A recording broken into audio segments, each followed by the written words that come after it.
I'm San Antonio Mayor Ron Nirenberg.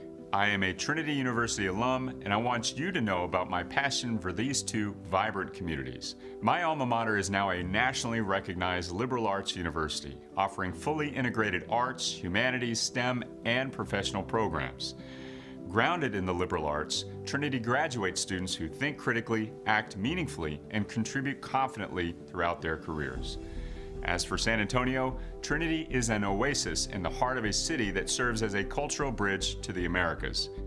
We are a diverse community that values inclusion and welcomes intellectual curiosity and spirited debate. We're a city that challenges convention and welcomes new ideas. Great things are happening at Trinity University, in San Antonio, and through all our connections to our multicultural world.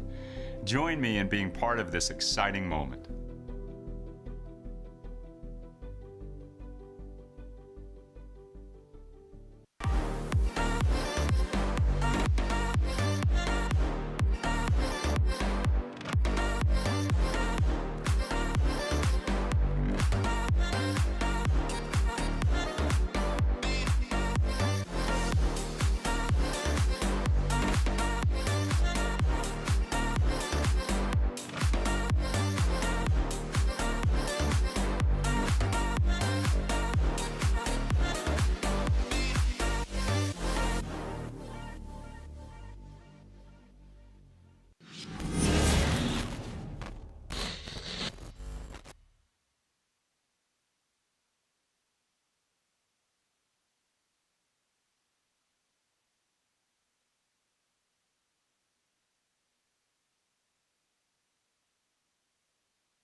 Trinity University and the NCAA promote good sportsmanship by student athletes, coaches, and fans. We request your cooperation in supporting the student athletes and officials in a positive manner. Profanity, derogatory comments, or other intimidating actions directed at athletes, officials, team representatives, or other fans will not be tolerated and are grounds for removal. And with that, player introduction. A senior guard from the University of Texas, Dallas. From El Paso, Texas, number 2, Jordan Maxwell. For Trinity University, a sophomore guard from Beaverton, Oregon, number 0, Josie Allen. For the Comets, a sophomore guard from Allen, Texas, number 10, Sierra Trigg. For Trinity, a junior guard from Plano, Texas, number 11, Maggie Roberts. For UT Dallas, a junior guard from Midlothian, Texas, number 22, Mike Williams. And for Trinity, a senior guard from Scottsdale, Arizona, number 12, Maddie Paka. For the Comets, a senior guard from Abilene, Texas, number 32, Lauren Mullenweider. For Trinity, a senior forward from Amarillo, Texas, number 30, Ashlyn Milton. For the Comets, a first-year center from Forney, Texas, number 41, Kira Samuels. And finally, for Trinity, a senior guard from Arlington, Virginia, number 44, Maggie Shipley. Head coach for UT Dallas, Joe Shotland. Assistant by Jackie Ray. Head coach for the Tigers, Cameron Hill. To describe this atmosphere as electric would be quite the understatement. It is tournament time in Texas, and Trinity University has shown up. The host, Trinity Tigers, 26-1 on the year, hosting the University of Texas Dallas Comets. What a matchup we have on store for you. After seeing Hardin-Simmons beat Redlands in the first game of this regional, it'll be me, Brian Janselson, once again joined by Reed Rosales, and we can't stop smiling about the atmosphere we have in Calgar Gym. We absolutely can. You can hear it right now. You can see it right now. This is an electric atmosphere, like you said, for what is sure to be an electric game. The white out on full display, and the team's ready to tip it off. Ashlyn Milton, Kyra Samuels, let's do it. First ball out of bounds. Trinity basketball. The crowd will do so much of the talking tonight, but we are pleased to be with you. And the starting five for the Tigers: Josie Napoli, Maggie Robbins, Addie Putnam, Ashlyn Milton, and Maggie Shipley. Here goes Ashlyn Milton. Her first three off the side of the rim. Rebound for Jordan Maxwell, who immediately has to try to beat the press. Ball out of bounds, saved by the Tigers, but it'll go to the Comets, who are starting Maxwell, Sierra Trigg, Blythe Williams, Lauren Fullenwider, and Kyra Samuels. You've got two conference champions here, folks. Trinity, the champions of the Southern Collegiate Athletic Conference, and the Comets, the champions of the American Southwest Conference. Fullenwider loses the ball and steps out of bounds. We know keeping possession of the ball will be so difficult, yet so crucial if these Comets want to pull off the upset. Yeah, and Trinity, they have one of the best defenses in the nation, and they are absolutely ruthless with their full court press. Napoli guarded by Fullenwider. Now Shipley thought about the three, instead takes it right to Kyra Samuels before giving it up to Napoli. Over to Robbins, who cuts in from the corner. Her shot blocked by Samuels, and the Comets a couple of stops defensively. They're trying to run Fullenwider, trapped by Milton and Napoli, but Maxwell survives with it.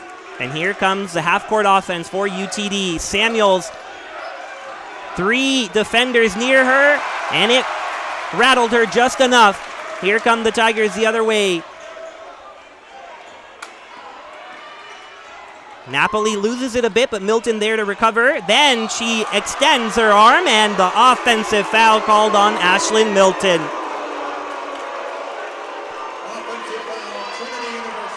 And this is going to seem like such a random stat, but Sierra Trigg is one of the best in the nation at taking charges. How about 6 of them in their playoff game against Saul Ross, and getting to work early on? Here she has the ball. Fullenwider deciding what to do, gets it to Trigg. Gets around Robbins, but Robbins gets enough of it from behind, and the Tigers take possession. Shipley over and under. First 2 points of the game belong to Maggie Shipley. And you can feel this atmosphere. It is so electric right now. Trigg, though, not wasting any time the other way. If the press is broken, it can lead to some quick shots like that. Comets have to take advantage, and they do, to tie it up. Layup for Shipley, no good on the other end. And here comes UTD. Maxwell trying to push the pace. Trigg has it taken away by Robbins. She was trying to patiently await, but Robbins has no patience for anyone when she's on defense.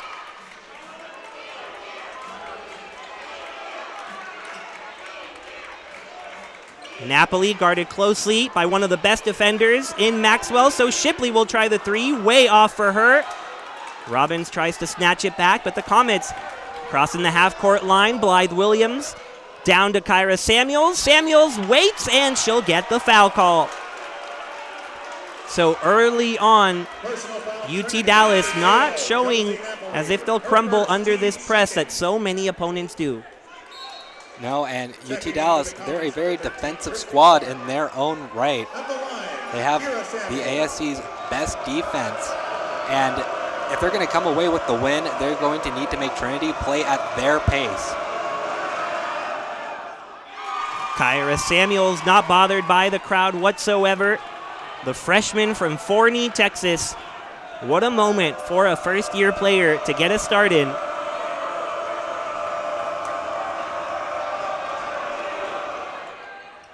Second free throw rattles off, but the board goes to Blythe Williams. Williams waits between the defenders and gets two for UTD. A 5-2 lead for the visiting Comets. Napoli swings it to Milton from the corner. Ashlyn Milton gets going quickly. Her first three of the evening ties it up at 5. Samuels, the touchdown reception, then the dump off can't be finished by Tristan Clark. And that is the other side of what can happen. You break the press, you think you have an easy go at it, but then the defense comes behind. Milton from the wing bounces off. At any given moment, Milton ready to erupt this crowd. Tristan Clark stops over to Sierra Trigg. Her mid-range look is pure. Sierra Trigg for 2. Amanda Crown and Shield getting ready to come in for the Comets. Starting 5 still out there for Trinity, and Milton pushed down to the floor will get the foul against UT Dallas.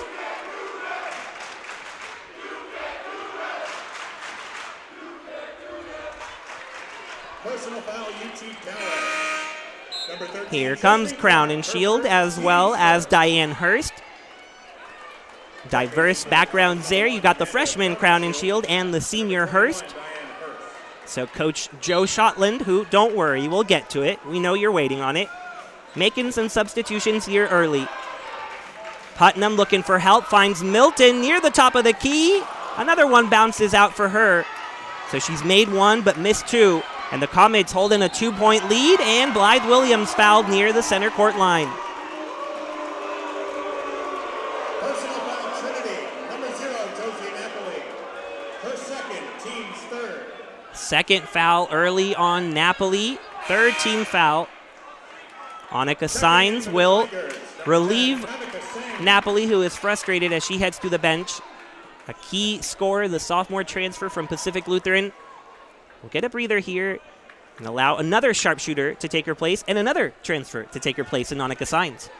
Yeah, and Napoli, she's had a couple games now where she's gotten into some early foul trouble. But for the Tigers, they have the depth to be able to shore up that front.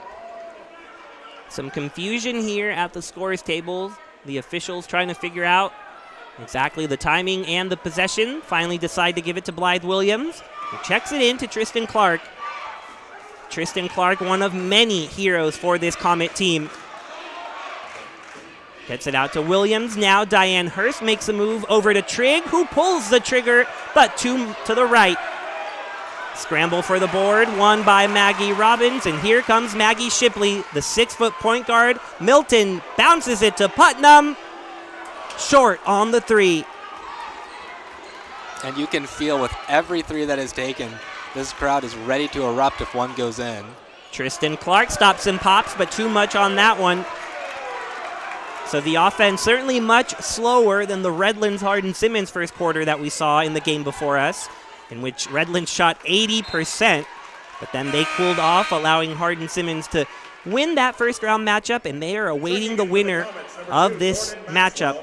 You can see Kendra Whitehead, very bright purple among a sea of white in the top right of the stands. Watching the Tigers with possession here. Shipley giving directions, uses a Milton screen. Finds Putnam, a little jab step, now a spin, gets it back to Shipley. Shot clock at single digits. Shipley goes right, now left, back to the right, but it won't bounce in off the glass. So just 2 of 10 from the floor are the Tigers. Nearly force a turnover, but it'll stick around with UTD headed to this first media timeout. UT Dallas 7, Trinity 5. And Reed, do you think it's finally time to address the elephant in the room? I think it is. Okay, here we go. You've probably heard about it all week. You've probably been preparing for it all week. The matchup of the master and the apprentice, Coach Cameron Hill, in his 11th season as head coach for the Tigers. Nearly from the moment he got here, almost quite literally, had one person by his side. It was a junior on the men's basketball team who asked him if he could play his games, then go shower, get dressed, and help him as an assistant coach. That man, Joe Shotland, a junior and senior year helping Coach Hill, got his master's here to then be the assistant as a GA, got the full-time gig, spent 7 years right beside Coach Hill. Now he is the head coach of the University of Texas, Dallas, and we have one of the most amazing first-round matchups that we could have ever drawn up. Yeah, it is very storybook, and Coach Hill, he's definitely one to like a storybook season. And what better way to start off March Madness for Coach Hill than to play his apprentice in Joe Shotland. You're right, Coach Shotland, an English major, loves his storybooks. He got a master's in teaching. That's what he was going to do. Instead, he became a coach. As Trinity nearly forces yet another turnover, goes into the student section, but it'll stay with UTD. Coach Shotland was on his way to becoming a teacher, but instead he's teaching on the court as the head coach for the Comets, and he loves what he's seeing early, although Diane Hurst cannot get that layup to go. An early lead for UTD, who has kept Trinity off the board for the most part, but a foul called on Tristan Clark with 4:30 left in the first. Personal foul, UT Dallas, number 13, Tristan Clark. Great to see the names checking in for Trinity, especially Emily Nelson, who we know was dealing with a little bit of an injury, missed the last few games of the regular season and then the tournament last week for the conference, but Emily Nelson will trigger it in. Yeah, Nelson back in the lineup after that concussion against Southwestern during senior night.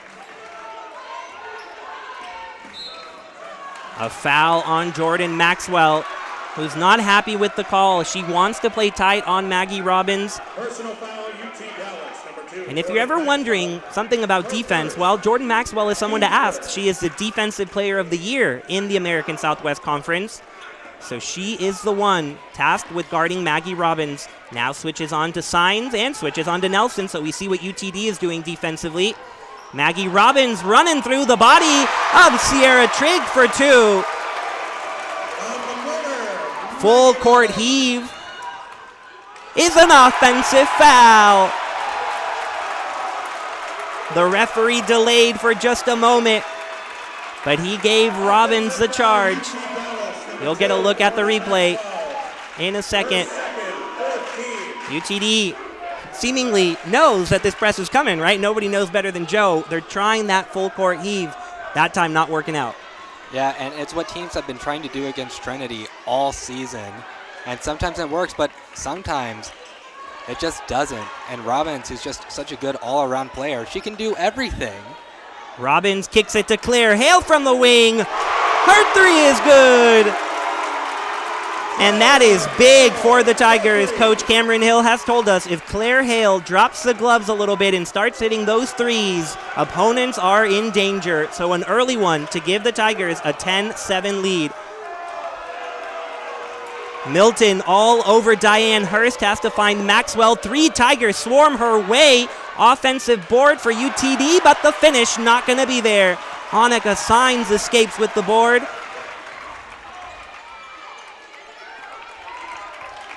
And now Robbins slows it down a tad. Signs the drop off for Nelson. Right back to Robbins, running the point. Turning the corner on Crown and Shield, finds Hale a little closer this time, but the same result. Claire Hale, the senior from San Antonio, has been in the starting lineup most of the year. Tonight off the bench, providing an immense spark. Hurst is mid-range, swirls home. And that'll quiet down the crowd for a moment. It'll also quench a scoring drought for the Comets that lasted about 3 minutes.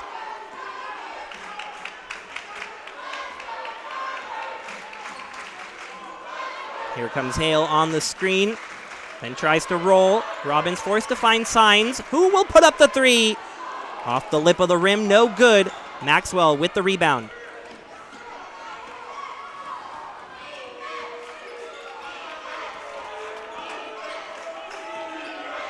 Maxwell in the lane. Can't bounce it in off the backboard. So the lead remains 3 for the Trinity Tigers. Shooting just 36% from the floor. Over to Signs in the corner. This time it goes for Annika Signs. The sophomore from Edinburgh, Texas, transferred from UT Rio Grande Valley. And boy, has she been on top of her three-point game lately. Signs here on defense. Given Diane Hurst the foul and one. Off the basket, Diane Hurst. Personal foul, Trinity, number 10, Annika Signs. Her first. Shipley and Putnam check back in. So do Blythe Williams and Maddie Edler will come in.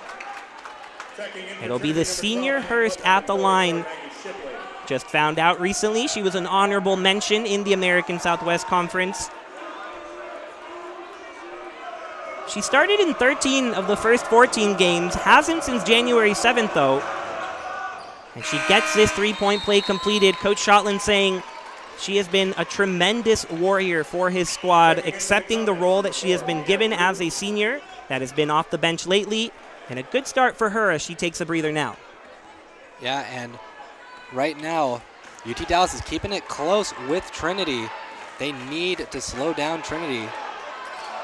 Shipley had an open lane but couldn't complete the layup. Comets headed the other direction. Edler slows it down for Crowninshield. Now Blythe Williams the opposite way to Sierra Trigg, and the post up down low by Mia Rudin. Has to kick it out, and now Crowninshield finds some room in that defense, but her jumper off. Blythe Williams able to get the recovery, and she'll get the three-point opportunity.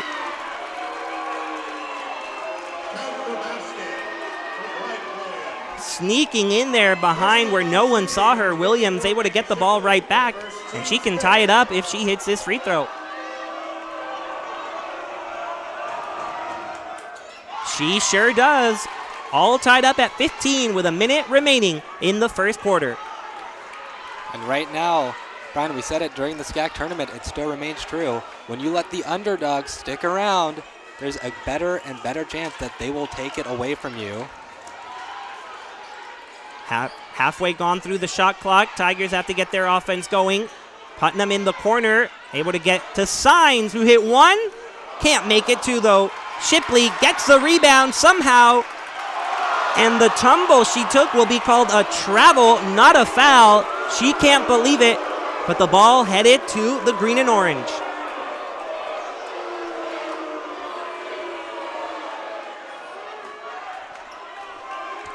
Tough angle there to really tell. That looks like a travel, right back in the other direction. Sierra Trigg couldn't quite keep her feet underneath her. So with 30.6 seconds on the clock, Trinity with the ball. On that one, the Tigers kind of lulling the Comets to sleep, making them wonder, will they take the entire shot clock? Well, the answer, no. And an Addie Putnam and one headed your way.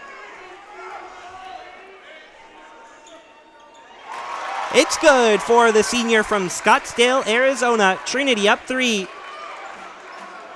Just 15 seconds on the clock. Blythe Williams nearly walked with it. Crowd wanted it. Instead, UTD, a 3 for Edler. But a travel before the shot even got off.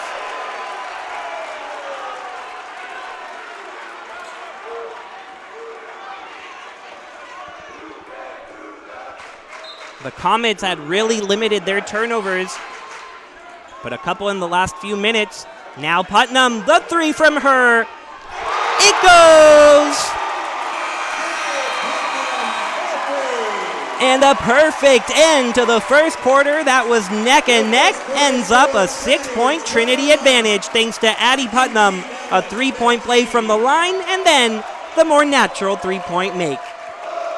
And you can hear it right now, this Trinity crowd. They are loving it. But UT Dallas, they are still in this game. They have slowed down the Tigers, but right now the Tigers seem to be ramping it up. And for Coach Shotland, who knows the Tigers just so well, I think he knows the best that the worst possible outcome is for this Tigers offense to start clicking.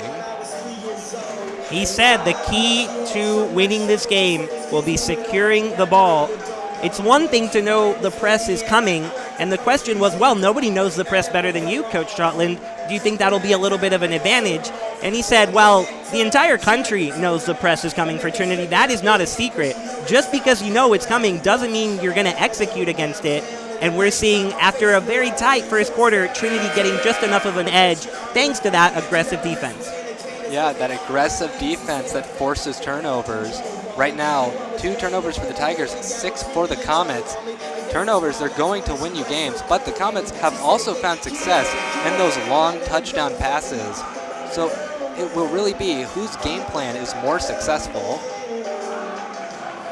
For UT Dallas, though, the Comets truly wishing on a shooting star in the conference tournament, and their wishes came true. They were the 4 seed in that tournament. They had to win 3 games, first against Saul Ross in overtime. Then they beat Hardin-Simmons in Abilene on the Cowgirls' home court by 2. It was a buzzer beater that let them do it. And then defeating East Texas Baptist by 6 in the final means the number 4 seeded Comets are facing the Tigers. But they have their hands full with the host TU. They missed the first possession of the quarter, and here comes Maggie Robbins flying by the defense and finishing for a couple.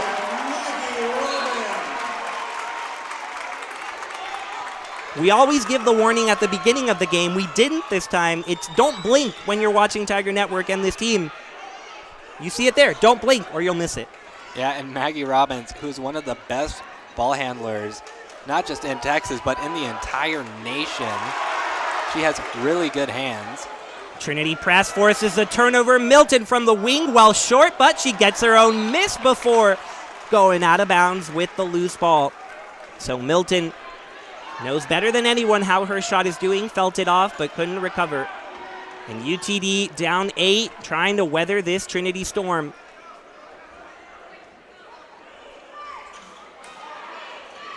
There's the robber herself, Maggie Robbins. 2 straight inbounds, 2 straight turnovers, and Napoli puts on a show to get to the bucket for 2. And Maggie Robbins with 3 steals already. She's 5th in the nation when it comes to steals. That one won't roll home for UTD. And so far in the second quarter, zilch for the Comets. They were tied at 15 in the first quarter, but a 10-0 run, another great pass to Putnam. She knows what to do with it. Time out, Comets. The Tigers are on a 12-0 run. And Coach Hill is fired up right now. Timeout, UT Dallas, 30 seconds. Just a masterful delivery to Putnam, and the finish just as strong. As Coach Shotland calls a timeout, you see him on your screen trying to calm his team down. The team that is riding that magical run. We kept such a close eye on it, Reed, because we were seeing how the former Tiger was doing, and every game kept surprising and surprising. The only ones they didn't surprise were themselves. Yeah, and that win at Hardin-Simmons, I mean, it's such a similar atmosphere up in Abilene as it is down here in San Antonio when that home team is on that home court. What that win shows is that they are not afraid to go into violent territory, unfriendly territory, and get a win and shock the home crowd. How did they shock the home crowd? Well, they shot 49% from the field. That was their highest rate of the entire season. They also shot 5 of 9 from 3. So that's a 55% rate, but not a whole ton of shots, and that was very purposeful.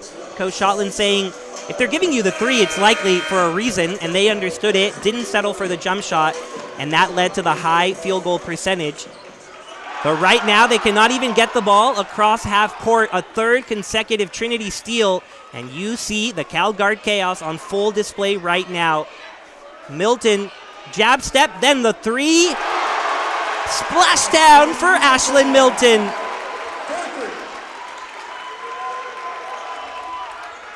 And finally, UTD gets it across half court. Can they finish? No, they're not going to get a shot. Swatted away, and then a block. But it's a foul on Putnam. You hear the boos raining down. But what we want to highlight more than anything is the effort it takes to get the ball simply across the half-court line. Yeah, and teams struggle with that. And in conference play, you see that Trinity, in their 2 highest scoring games against Southwestern, for most of those games, Southwestern couldn't get it across the half-court line. That's just what that Trinity defense does. They take away every avenue that you could possibly have. Maxwell is able to split her trip to the line, so the run is 15-1 now. In between 4, Robbins finds an open Napoli, but her jumper well over the rim. But there for the rescue is Putnam, so the Tigers will do it again. Contact called on Samuels will send Shipley to the line. And this Trinity offense is very, very explosive. If you look at the best offensive performances in the entire nation for the season, they own 3 of the top 5 highest scoring games. And what a nice weapon to have for Coach Cam Hill, to have Maggie Shipley start just the first 3 games of the regular season, start on senior night, and then an accidental start against TLU that had us flustered up here. Yet now, the first round of the playoffs, there you go, first team all-conference player in the game to start. Comets here trying to go quickly, will earn a whistle. You see the pass down low, and then a foul on Milton trying to fly up high.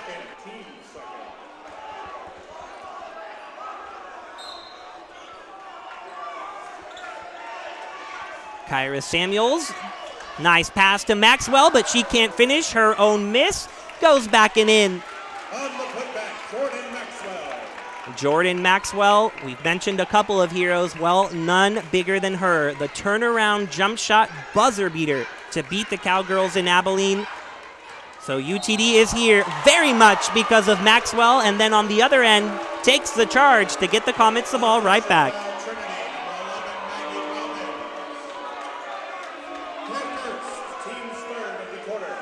Third team foul on Trinity, first on Maggie Robbins.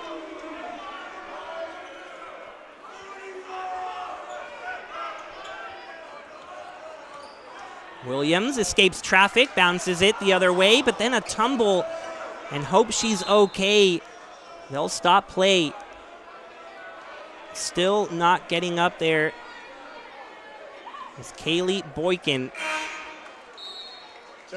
Had yet to call her name, and she'll step off a little hobbling. Junior from McKinney, Texas, gives Coach Shotland a high five. So certainly hope she is. Ball off a leg, officials deciding, and it will stay with UTD. Diane Hurst, Amanda Crownenshield, and Sierra Trigg back in the game. Number 10, Sierra Trigg. Number 21, Diane Hurst.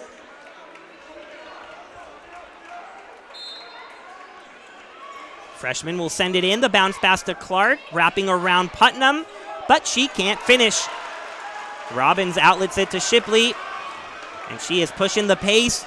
Bounces it to Nelson from the corner. Little strong for Nelson, but the Comets lose the ball. And it looked like it would stay with Trinity, but the official right there to see it, and it'll go to UTD. Checking in for Trinity, number 10, Annika Sines. Back come Annika Sines, Claire Hale. Replacing Milton and So both coaches utilizing their depth, not afraid to turn to their bench when needed. Absolutely not. And this Tiger team, they have depth. That ball rolled away from UTD, so make it another turnover. Off the foot of Diane Hurst, it'll stick around with the Tigers. And there is Joe Shotland with the ball.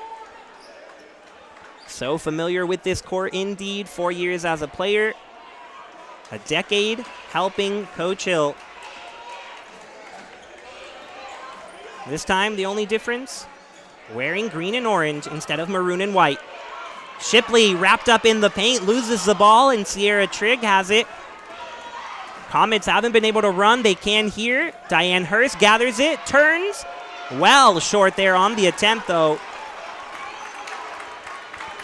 And now a new scoring drought to talk about. 2 minutes for UTD as Claire Hale steps in front of the line, and she continues her perfect evening. 3 for 3 for 7 points. Claire Hale doing work off the bench.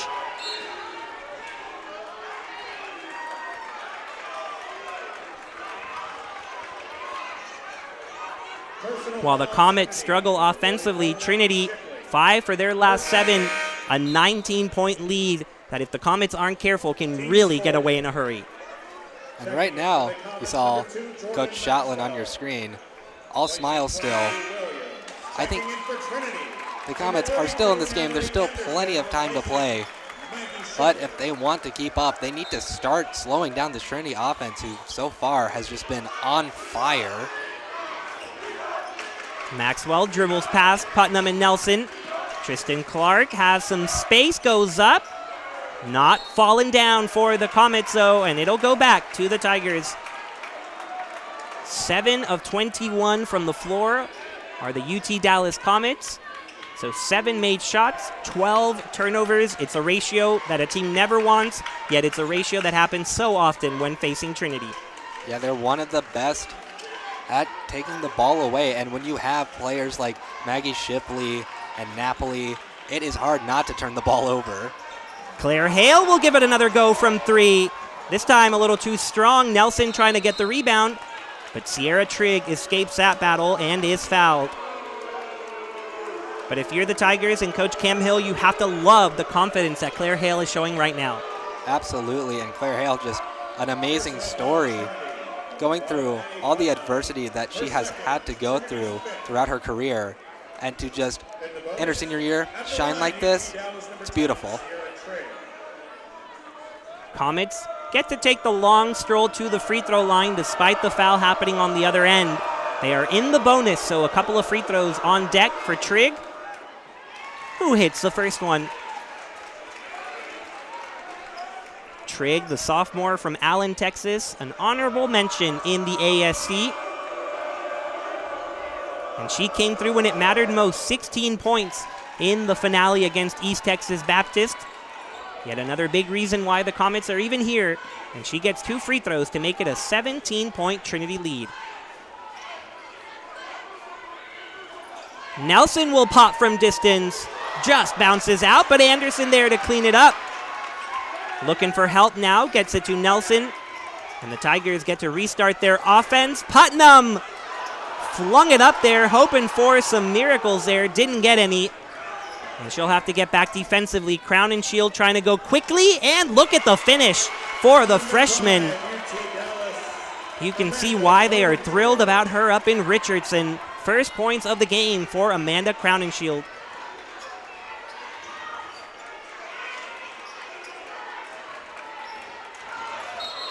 Offensive foul on Trinity, and the Comets will take possession once again. A mini run for UTD pulls them within 15, and they'll have the basketball here with 3:33 in the half. And in that game against Hardin Simmons, they got out to a lead early on, but UTD was able to chip away at that deficit until they came back and eventually won it. Foul along the sideline called against a bewildered Emily Nelson. But as we did just a moment ago, Comets take the walk to the free throw line. They will certainly take it, calm down the crowd, quiet them down, and at the same time, you're keeping the press very much neutralized. Yeah, you don't have to deal with the press if you just get fouled and get sent to the charity stripe.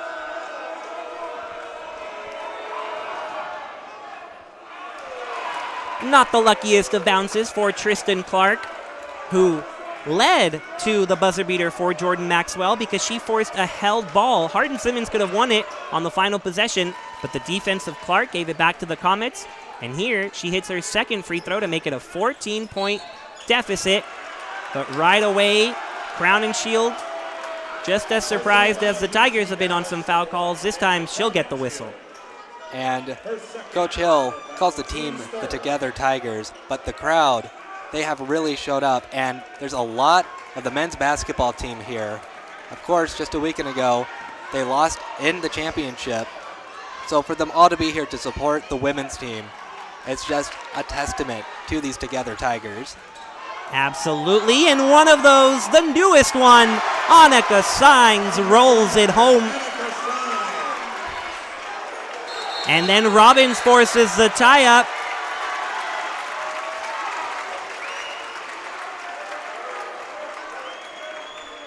Held ball. Possession arrow, Trinity. A delay, as always, after the held ball, because even the officials aren't sure where it's going. Finally, they announce it stays with Trinity.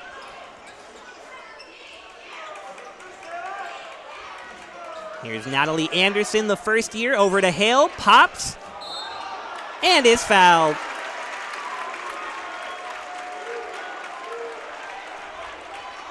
Sierra Trigg not happy with that call. Sierra Trigg, her first. It'll be her first and the team's fourth. But here comes Claire Hale. You alluded to it already. What a story she is. Her first free throw, a little strong. Missing 2 entire seasons, tearing the same ACL twice. Now in her senior season has battled back, told me she thought about quitting. There was a point last year during the winter break where she had to step aside from the team. Well, the Trinity Tigers thrilled that she is back on the court and one of the leading scorers early on. It's a 40-23 Trinity advantage. Hurst sets the screen for Crown and Shield. Her three off to the left. And an over-the-back foul on UT Dallas.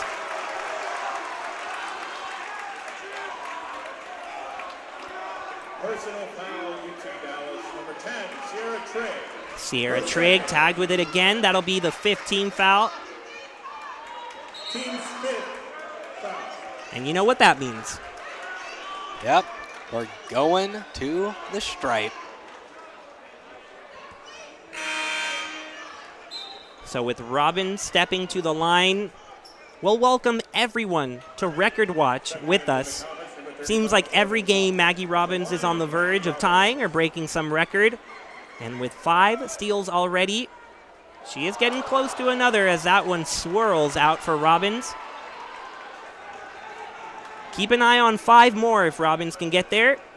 We'll let you know why as it develops. Able to knock down that second free throw and push the lead to 18. Trigg has it, now stops, lets her offense get back. And the half court can run. Something that hasn't been the case much of the game. Maxwell forces it up and she's fouled as she goes up. So 2 on tap for number 2.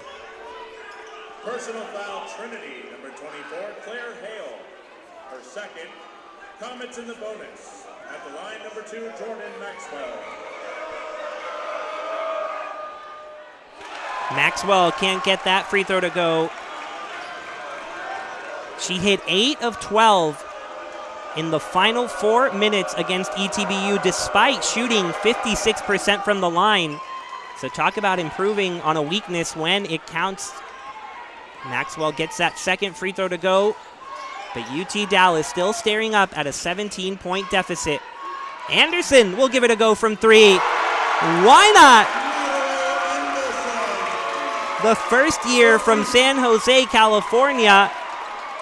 That is her first 3 of the year. And then the Tigers force another takeaway. And it is all maroon and white right now. Absolutely. Trinity, a 20-point lead over the Comets. And Hale back at the charity stripe again.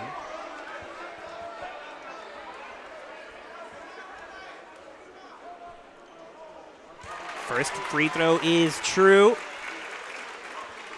Just as is true the statement about Anderson's first 3. Sometimes it's hard to believe. We saw it last week in the SCAC tournament, hitting your first 3 in the playoffs, and Anderson does it for the Tigers. It's a 21-point lead. That didn't touch a Tiger, but it'll go to the Tigers as these Comets really starting to look frazzled. Yeah, maybe feeling the pressure here because while the ASC tournament and Hardin-Simmons definitely put on the pressure. You're more used to playing Hardin-Simmons since they're in your conference, but when it's national tournament time, it's a completely different feel. Claire Hale takes a little step back, then delivers to Nelson, trying to get it right back to Hale. Instead, a wild shot that ends up in a foul. So Emily Nelson, right place, right time.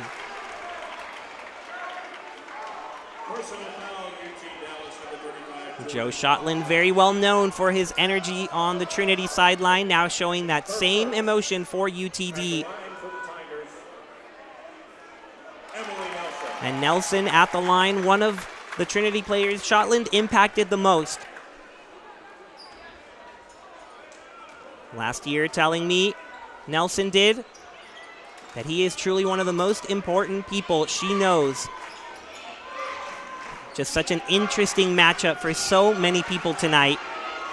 Players facing former coaches and coaches coaching former players. Robbins, a little skip, won't fall, and it'll go to UTD. But the activity never rests for Trinity. Yeah, and Coach Shotland, you may think that he got his first coaching win with UT Dallas, but he actually got it with Trinity when Coach Hill couldn't come in for a game. That's right. It's what led to my feature story on Coach Shotland, which you can just Google Joe Shotland, Brian Yanselson, and I think it'll come up. So give that a read if you haven't already. Very lucky to get to tell that story and to be here with you tonight, as Tristan Clark's first free throw is good for UT Dallas.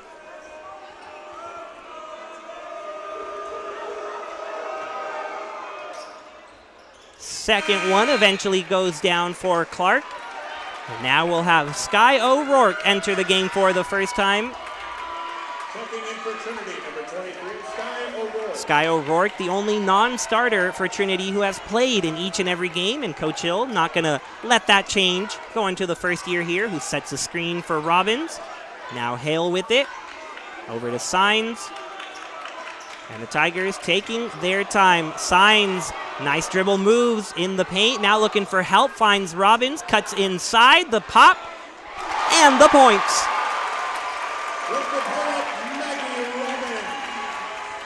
She is so often looking to distribute, but when she takes it into her own hands, it is special to watch.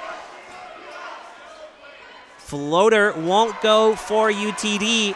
Anderson gets the rebound. And with under a minute left in the first half, Trinity up by 22. And Maggie Robbins breaks double digits in points. Sierra Trigg takes a tumble. Now she gets up. There were a few Tigers in the lane. There is O'Rourke dealing with two defenders, so she has to get it out to Signs. Shot clock at 5. Robbins spinning around. And that'll be a shot clock violation. So the UT Dallas defense clamps down there, and they can get the final shot of the half if they want it. And for UTD, this is definitely not how they wanted the first half to go.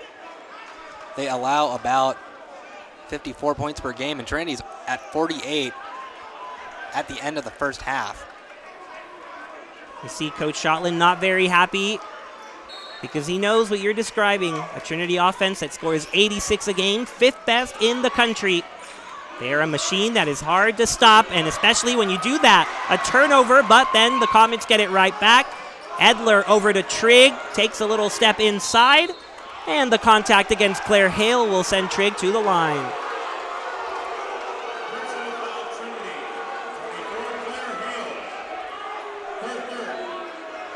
Third foul against Claire Hale in the first half. So definitely something to keep an eye on there. There's just 6 ticks left on the clock.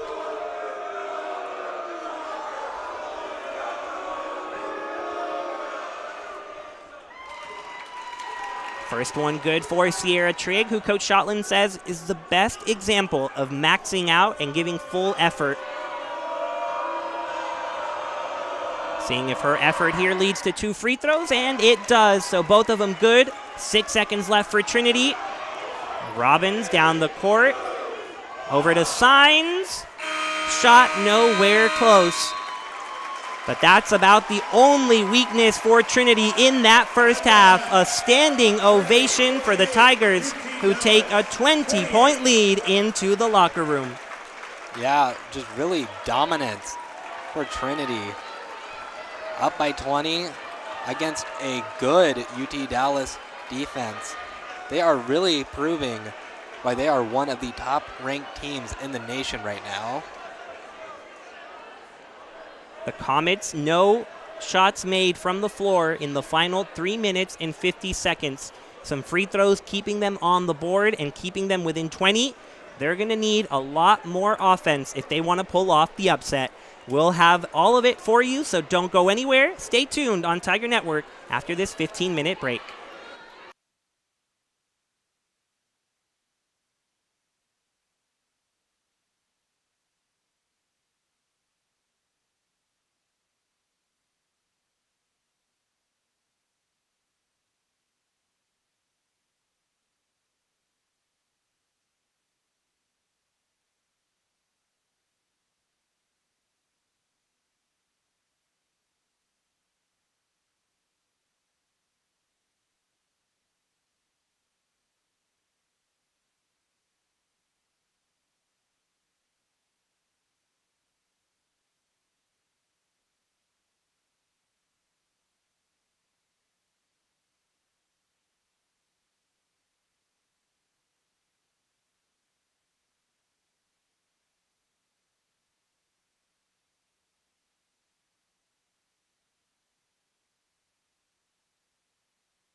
I'm San Antonio Mayor Ron Nirenberg.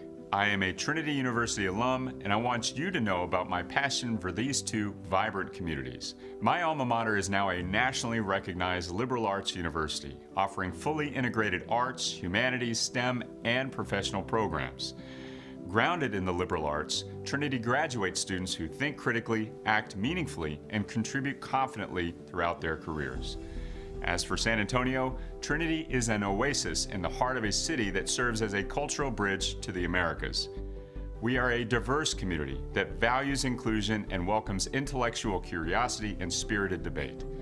We're a city that challenges convention and welcomes new ideas. Great things are happening at Trinity University, in San Antonio, and through all our connections to our multicultural world. Join me in being part of this exciting moment.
So we lied a little bit. That was more than 15 minutes, but that was because the halftime break started a little late. The officials were taking a look at an Ashlyn Milton 3 that they decided was in fact a 2. And so the score 47-28 Trinity instead of 48-28. UT Dallas trying to pull off this comeback on the road, and they've done it before. They go to Kyra Samuels to start it off. Unable to get it off the bank and down, and Trinity takes over. Early on, if you were tuned in at the start, you heard us say these are 2 conference champions. Tigers from the Southern Collegiate Athletic Conference, Comets from the American Southwest Conference. Milton's mid-range look no good. Samuels clears it. Tigers going through Texas Lutheran and Colorado College on this home court to win their conference. Meanwhile, the Comets, as we have documented, made a magical run through their tournament as they lose the ball here. They had to beat Sul Ross in overtime at home. Then they went to Abilene to beat Hardin-Simmons. And on that same court, they were able to defeat East Texas Baptist. So as the 4 seed, they won the conference title and earned the automatic bid to the playoffs. And you know, they remind me a lot of Shriner's run through the SCAC playoffs here in CalGuard Gym. Just a seed that nobody expects, making a big run. Robbins can't get that floater to drop in. Maxwell takes a spin, has some open lane ahead of her if she can finish, and she can. A good start defensively, turning into offense for UT Dallas. Coach Shotland saying you might think the defining moment of the year is that win against Hardin-Simmons, as Robbins' 3 rims out. But it was really back in the regular season, a squeaker of a win against ETBU on senior night, winning by just 1. But by winning that game, they got to host Sul Ross in that first round of the tournament. And the way the ASC does things is a little unique. As the ball tied up here will go to Trinity. But the first round is hosted by the higher seed, and so by winning against ETBU, instead of driving 9 hours to Alpine, Sul Ross came to them. And it was still a very tight game that they had to win in overtime without Maxwell, who had the flu. But Joe Shotland saying that win on senior night that let them host really turned out to be the defining moment of the year. And Sul Ross, it is not a friendly place to play, mostly because of how far out of the way it is to go and drive. Napoli looking for Shipley, but Shipley isn't there. Turnover by the Tigers, and the Comets take back the possession. There are so many big moments when you look at across the season, but the Comets just piling them up as the year has gone along. To think that without their senior leader, they were able to win in overtime against the Lobos and then get her back for a buzzer beater win against Hardin-Simmons. Then here, a rejection by Ashlyn Milton as the Tiger is trying to stymie the Comets' magic, and they get the ball right back.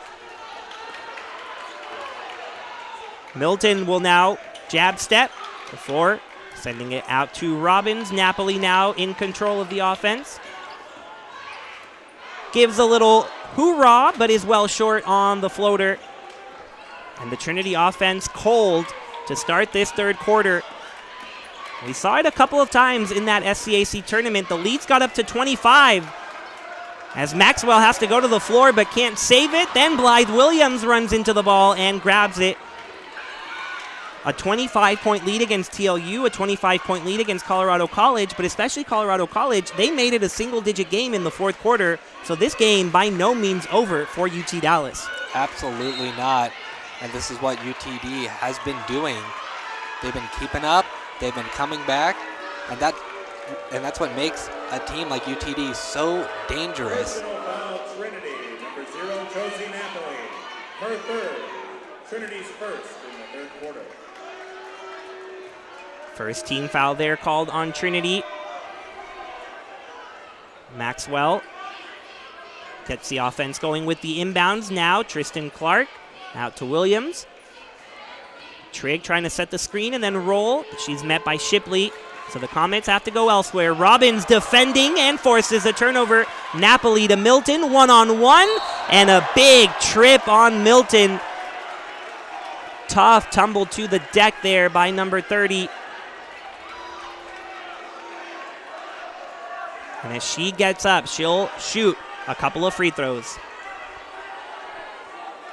Personal foul, UT Dallas, number 22, Blythe Williams. Her first. Comments first. At the line, Ashlyn Milton. First free throw, perfect for Ashlyn Milton, who has had just about a perfect senior year. The player of the year in her conference. And trying to lead the Tigers to the promised land. Knocks down a pair of free throws to put the lead back at 19. Maxwell crosses half court, then delivers it to Trigg, but Trigg falls on her own. Nobody there around her, and the Comets lose the ball yet again. And Coach Shotland, it's a very impressive story this season because the hardest season for a coach is the transition season, and to take a team with players that you didn't select, you're very unfamiliar with, you're just starting to build relationships, to take that team and win a conference championship, it's really quite remarkable. Napoli loses the dribble, then recovers, kicks it to Robbins, over to Shipley. Now Milton takes over. The pass nowhere close Shipley, so it'll go back to the Comets. Tigers join double digits on the turnover column, 10 now.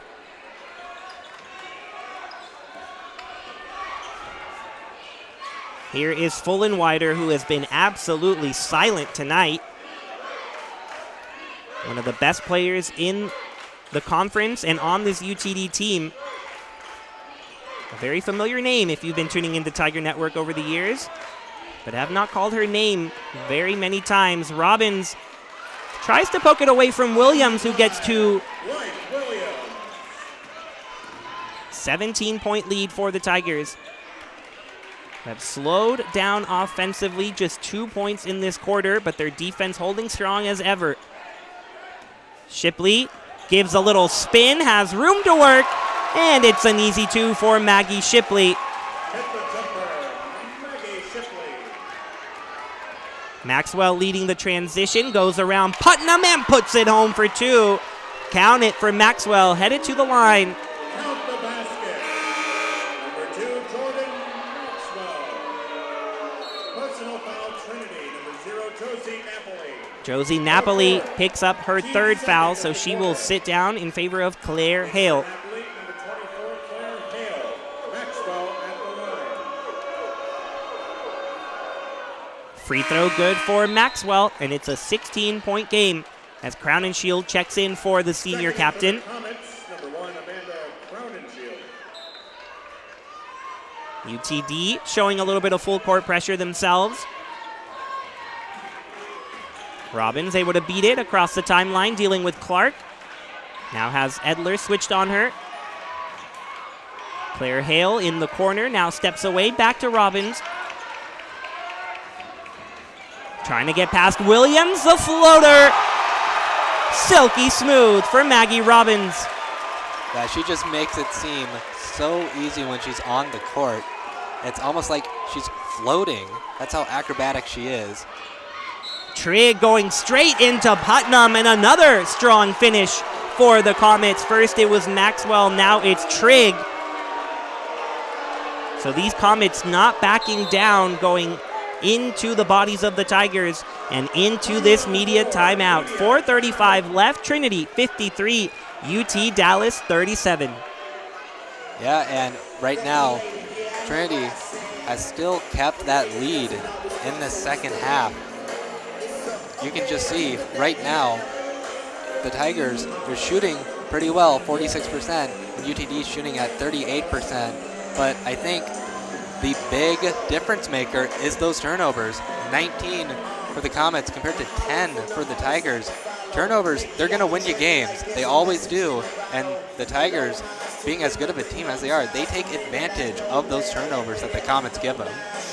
Before these replays, you had a crystal clear look at Joe Shotland in his first season leading the Comets of UT Dallas. And he said when they lost 3 in a row, right before this newly sprung 6-game winning streak that got them here, he had to have a conversation with the team. And he said it's an all-in or all-out moment. They had to draw a line in the sand, and he said they did some real soul-searching on a bus ride between conference games, and that was a moment in which they really looked at each other and said, either you double down and do what it takes to fold, or you do what so many other teams can't do, and that is actually double down and not fold. He says it's so easy to fold. And what he learned from Cam Hill is that anyone can be good, but it takes real mental toughness to be great. And after that conversation, going from Belton to Austin, a conference game between UMHB, then to Concordia, his team listened to that message and has now won 6 in a row.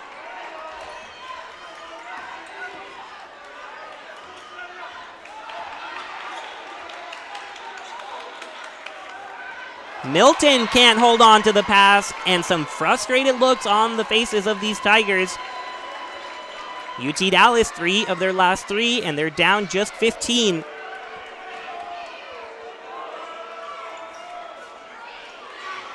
Milton getting right back defensively, but Edler gets it across. Now Crown and Shield can lead the point, barking directions. Trigg comes to get the pass. Looking for help, has it knocked away by Putnam, but it'll stay with the Comets. And Coach Shotland, obviously very influenced by Coach Hill, even in the way they dress on the court, how they act on the court. It's really cool to see how much of an effect that the Trinity Tiger program has had on Coach Shotland. Robbins and Shipley trying to tie up Crown and Shield. She gets out of it, though, and now the Edler 3. Not enough on it. Tigers going quickly the other way. Shipley, Milton can't grab it. And another Trinity turnover, 12 now. And right now, if you're the Comets, this is the chance. While Trinity is making mistakes, you have to go down and put up some points. Because as we saw in the first half, Trinity, they can get clicking on offense. And right now, UT Dallas is playing at the pace that they want. But look who it is when they need a moment defensively. Robbins the steal. Now Milton, too strong on the 3. Shipley can't get the offensive board. Crown and Shield trying to get around Robbins, and does. Now she pops from the free throw line. Can't drain it in. And like you said, Reed, these are the moments for UT Dallas. Couldn't capitalize there. Now they'll have to keep playing defense. Robbins thought about the 3. Now looking to give it to Putnam. Putnam goes strong to the bucket, and she'll head to the line.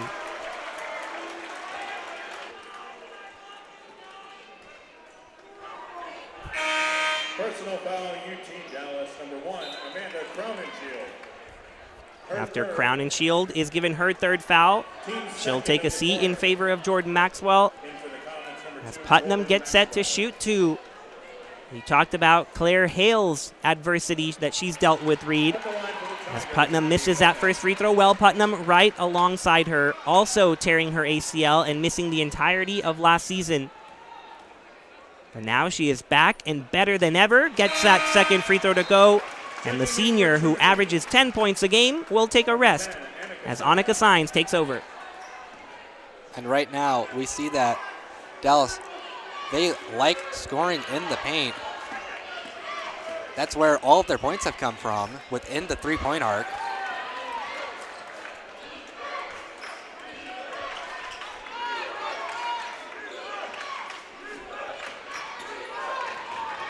Tristan Clark takes a trip to the paint. And now she'll get 2 free throws, so UT Dallas doing what they did against Hardin-Simmons, not settling for those jump shots, taking it to the basket and trying to get free throws to go and get them back in this game. Very similar to the first half, though. There was a moment there that UT Dallas quieted the crowd, and that's what these free throw attempts are doing. Nowhere near as hectic as that first half was, and the first free throw drops in for Clark. And right now, Claire Hale taken out of the game because she had 4 personal fouls. 2 free throws go for Clark. And it's a 14-point game. Comets not ready to say goodbye to their season yet. Under 3 to go in the 3rd quarter. Shipley driving into Hurst and uses the bank to her favor. And she is furious at the referee. Thought that should have been a foul as well. And Cam Hill right now also talking to the official, but nonetheless 2 for Trinity. Nearly 2 for Clark, but she can't get the bounce, and now Shipley headed the other way. Has to give it up to Robbins. Right back to 44. Spins in the lane. Can't drop it in. And you can tell she has some motivation right now in the lane. Able to get the floater down is Clark. And it's a 14-point Trinity lead with 1:59 to go in the third quarter.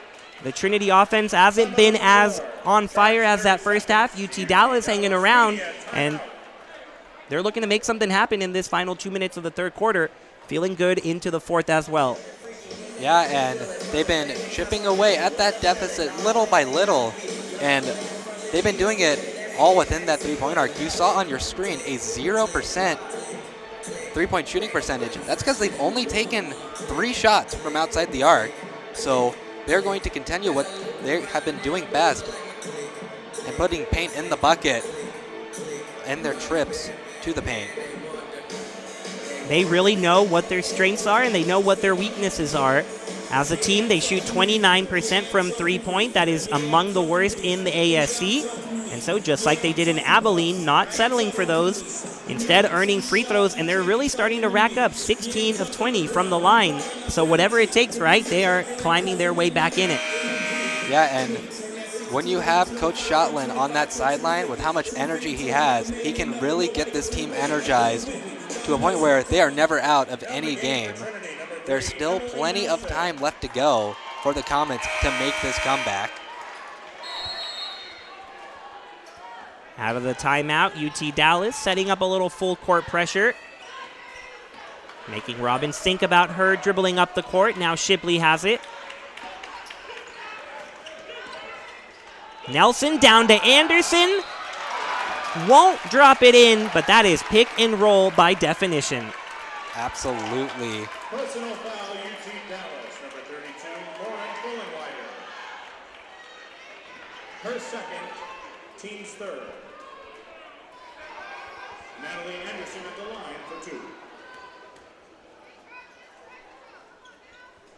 Short on the free throw there for Anderson. Gets a pat on the shoulder from Maggie Shipley. She didn't score in 8 and 2 minutes in that SCAC tournament, but she came up with a 3 and now gets the free throw to put the lead back at 15 for the Tigers. You never really know who Cam Hill will turn to tonight. Anderson has been one of them, and she's coming through. Edler, a 3. Count it! The first 3 of the game for UT Dallas, and they are within 12, the closest they've been since the first half. Robbins' pass goes out of bounds, but it'll stick with Trinity. And just as we were talking about not settling for threes, they knocked down their first one. At a good time, too. It cuts the Tiger lead. And right now, with Fullenweider on the court, one of the best players on this UT Dallas squad, we'll see if she can get going because she's been kept silent all night. And this Comet defense stepping up right now, making life difficult for the Tigers. They're going to have to inbound it again from a difficult spot here. It'll be Robbins to check it in front of her bench.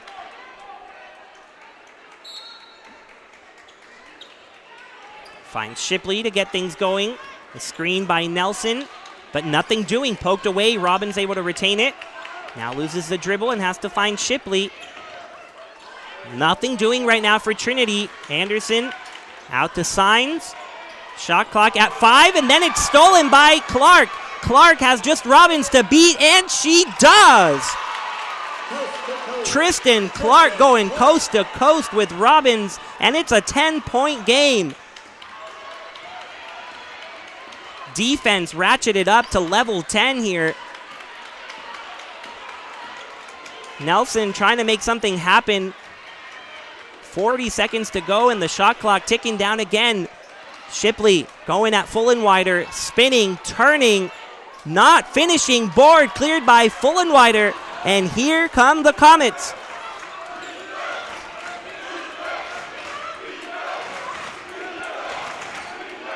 Tristan Clark, big moment after big moment. Here, a corner 3, swish! There she is, Lauren Fullenweider, the newcomer of the year, pulls the Comets within 7. Robbins loses handle of it. Just a few seconds to go. Shipley puts up a desperation shot. Won't fall. And the ball will go to the Comets even as the buzzer sounds. Might put a couple ticks back on the clock. I think they will, because they're saying the ball was out of bounds before the buzzer sounded. But what a flurry here for UTD, an 8-0 run to make this a heck of a ball game. Yeah, UTD, if there's one thing they do is they stay in the game. Even in that AST tournament when Hardin Simmons went out to that big lead in the first quarter, they came back and they won it. They won it on a buzzer beater. And right now, with the Trinity lead only 7, we could see a very similar scenario here tonight. The lead was 19 at the half. After that correction, brought it down from 20. And it looked like Trinity was in firm control, but not if Joe Shotland's Comets have any say about that. Officials are looking at the clock, so we'll step aside for just a moment here to let them figure it out. Expect them to put a couple seconds back on the clock.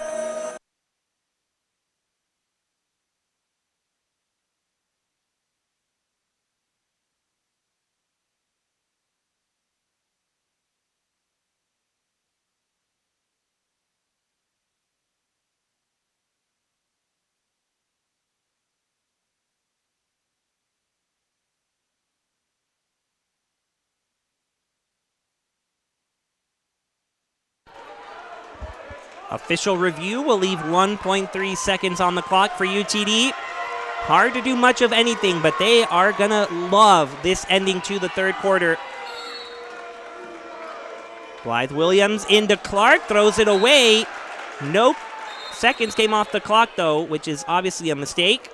So here we go for another review.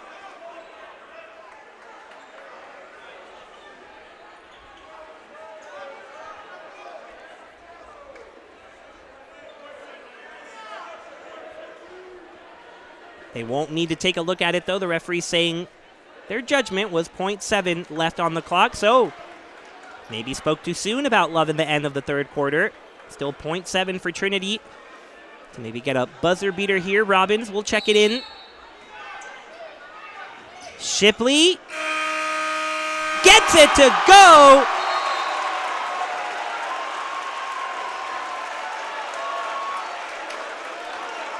And it was close. So here is going to be a look at it. And we'll get the best angle possible here on Tiger Network, so stick with us. If Shipley's shot is good, that's a 9-point advantage.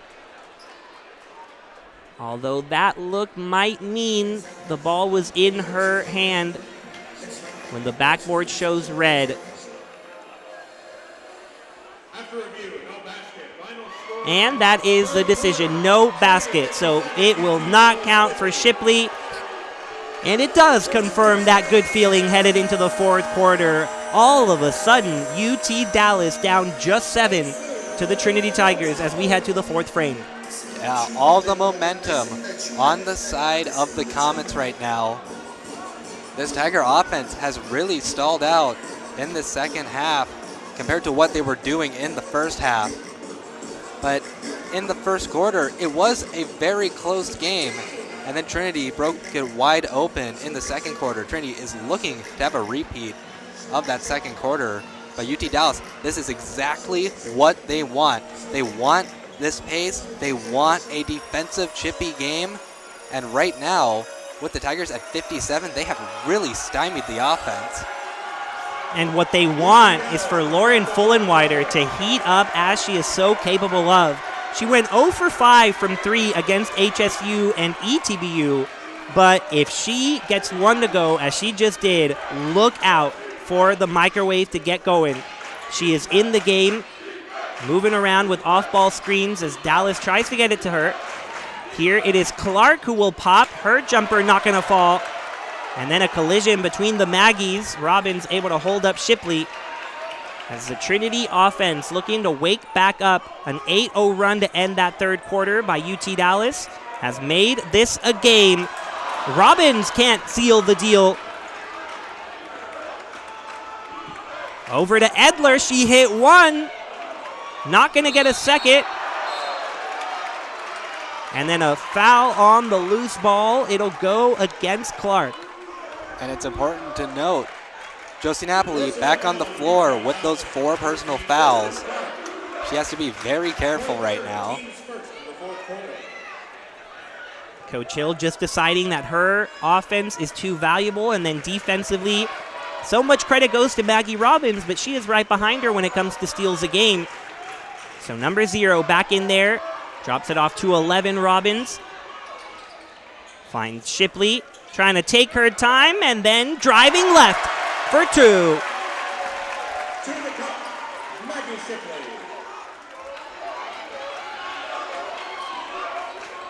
Clark not fazed by the defense. The up and under is good. In the lane, Tristan Clark. Immediate answer by Tristan Clark. Made the all-conference tournament team for her heroics. And she is coming through big time. Blythe Williams steps in front of a pass. Now Maxwell goes for it. And as she does, she is going to be called for the foul. That'll be her 4th. Personal foul, UT Dallas, number 2, Jordan Maxwell. Her 4th. Sierra Trigg back in the game.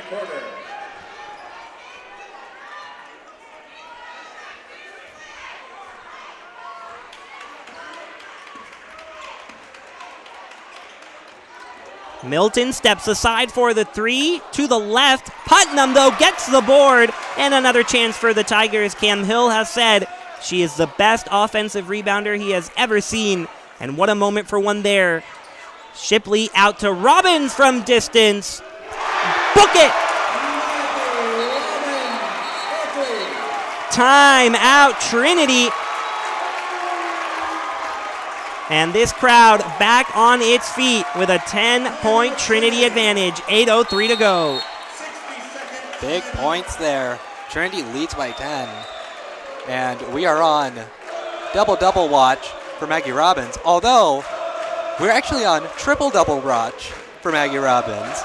15 points, 7 rebounds, 8 steals. We could see another magical night from Robbins, and they are going to need it. Because right now, this UT Dallas squad is staying very persistent, very pesky, and they just won't go away.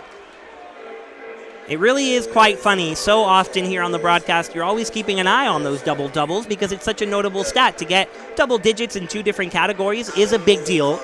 But with Maggie Robbins, it really is never double-double watch. It has escalated to triple-double watch. She has just as many triple-doubles as double-doubles.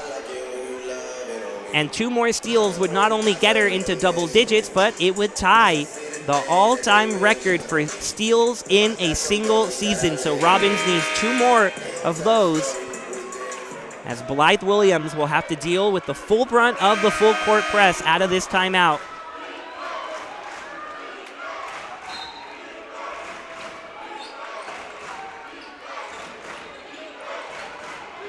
Tristan Clark runs into Putnam, and it's a travel.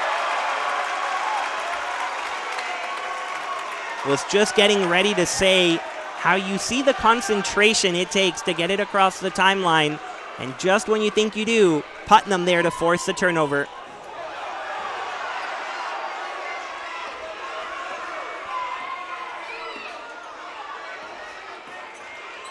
Putnam now putting on a dribbling clinic, drops it off for Napoli.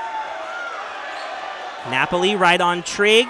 Putnam kicks to Shipley, the wing 3 to the right of the rim. Maxwell thought about the home run pass, instead drops it off.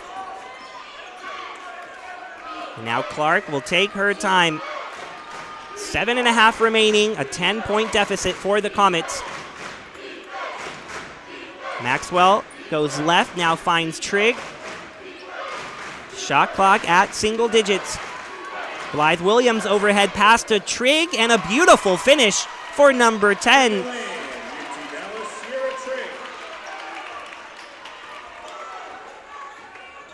Robbins the other way, off the window and down. Just doing it herself. And right now for UTD, Maxwell with those 4 personal fouls. See, she is such a key contributor to this team. Maxwell finds an open 3, but it won't drop for Fullenwider. Fullenwider, who spent most of her career with the Southwestern Pirates and did plenty of damage to the Trinity Tigers, trying to do the same as a Comet. But that 3 wasn't gonna fall. Now Shipley won't get that one down, but she'll get 2 free throws. Personal foul, number 22, Blythe Williams. Fullenwider will sub out in favor of Edler. Checking into the Comets, Maddie Edler. Shipley trying to grow this 10-point lead. The senior from Arlington, Virginia. No good on the first. Transferred here to Trinity from Amherst. And one of the key contributors to that transfer, Joe Shotland. Shipley saying a phone call with Joe made her feel so much better about coming to San Antonio. Now their opponents, and Shipley puts the Tigers up 11 with 6:20 left. Nearly forces a steal, now in the face of Williams. Robbins trying to get that 9th steal. Milton to the deck, she still hasn't gotten up. UT Dallas has an advantage. Trigg won't get it to go, and now the play will stop to let Milton catch her breath. It looks like Milton may have gotten hit in the eye. She was kind of grabbing her face. And she's still holding it right now.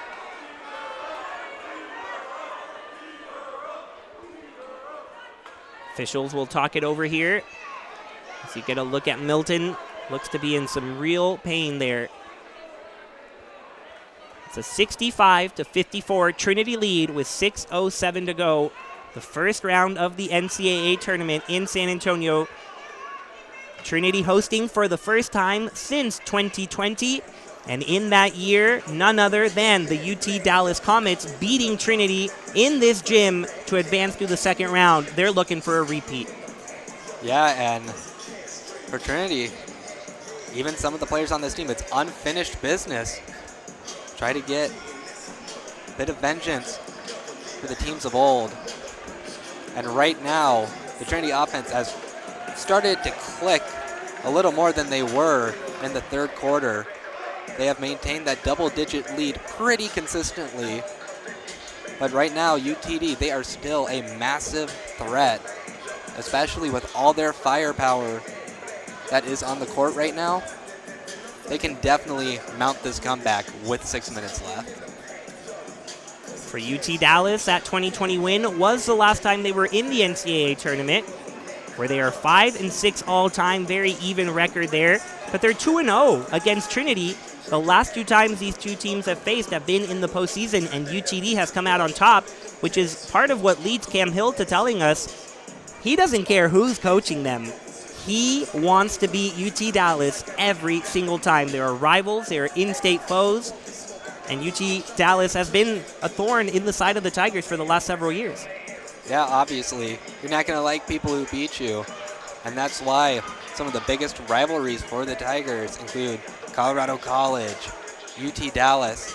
And when those rivals come into town to play, the games always get very intense. And they always start to come down to the wire. And right now, it's starting to look the same here with 6 minutes left. Officials still talking over to see if there was any malicious contact on Milton. So they continue to take their time. But it really is as even as it can get between the Tigers and the Comets. 5-5 all-time. The last time Trinity won in 2016. And this is a matchup that goes back to 1998. Looks like the verdict is in.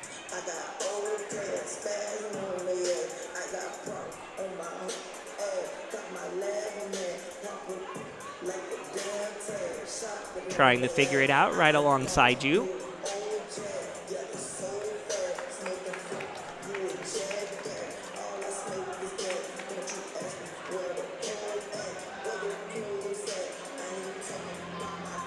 Tiger starters enjoying the music as the decision is delivered.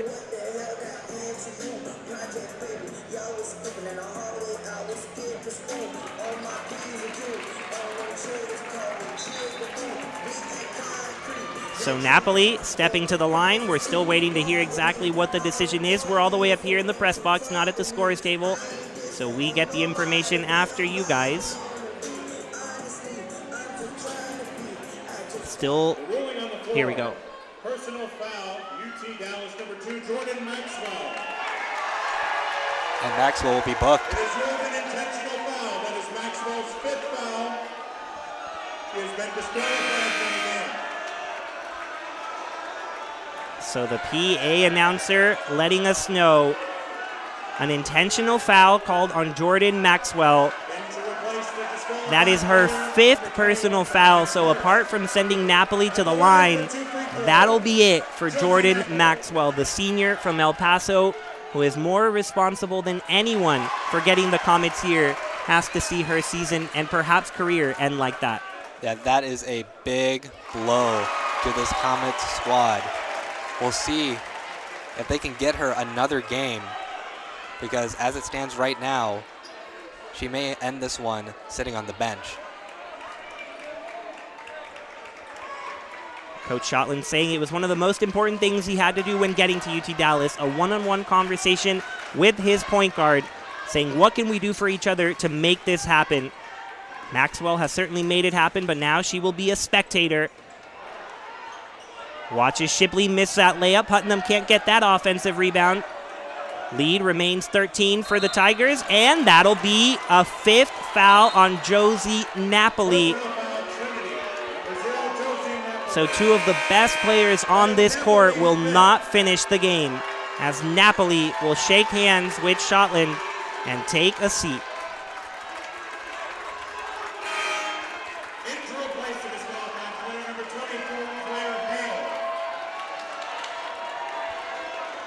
So Napoli will finish with 4 points and 4 assists, just a steal, but the foul's the story for her.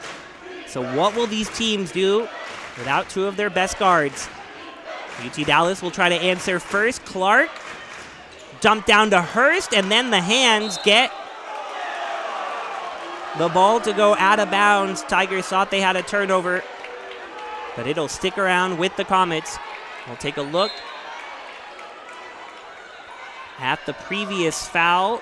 Pretty clear that Napoli got some hand there.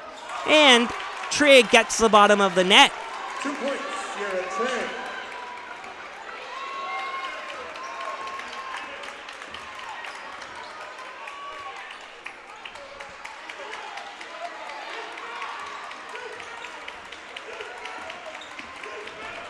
Tigers shooting just 33% from the floor in this second half.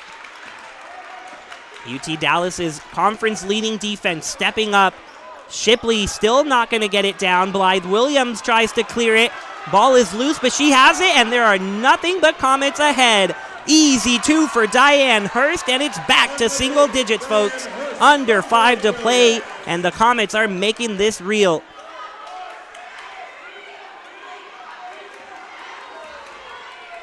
Shipley has come up empty the last couple of times, so Hale now to Putnam.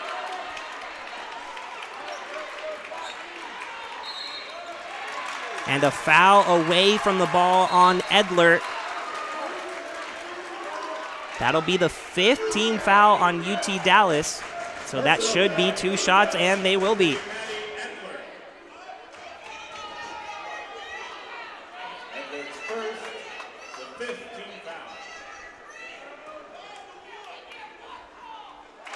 First free throw good for Ashlyn Milton. Things getting a little chippy here in Calgard Gym. Fans battling back and forth with one another. Milton can't get that second one. So the lead 10 for Trinity with 4:20 in the game. Clark maneuvering around, loses the dribble, and then intercepted by Addie Putnam. Crosses up Edler to keep possession, then takes a bump but no foul. Shipley down the baseline, over to Robbins from the corner. Rims out for her. Crowd was ready to erupt, but Diane Hurst now has to just safely get it across. And before they do that, a foul against Trinity.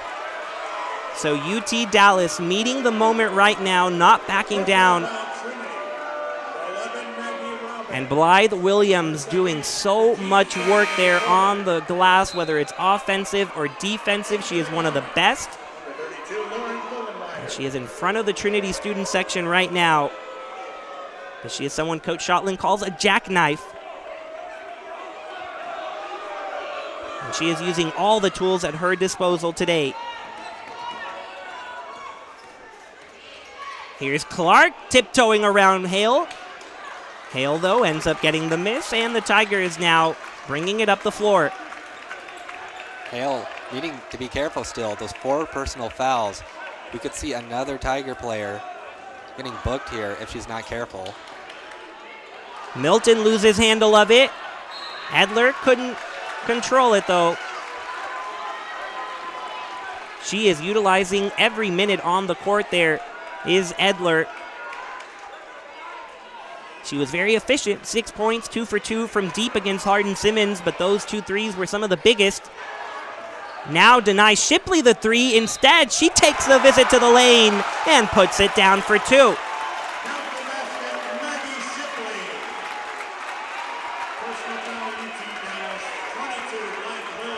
Shipley up to 13, and a great moment to congratulate her on 1,000 career points.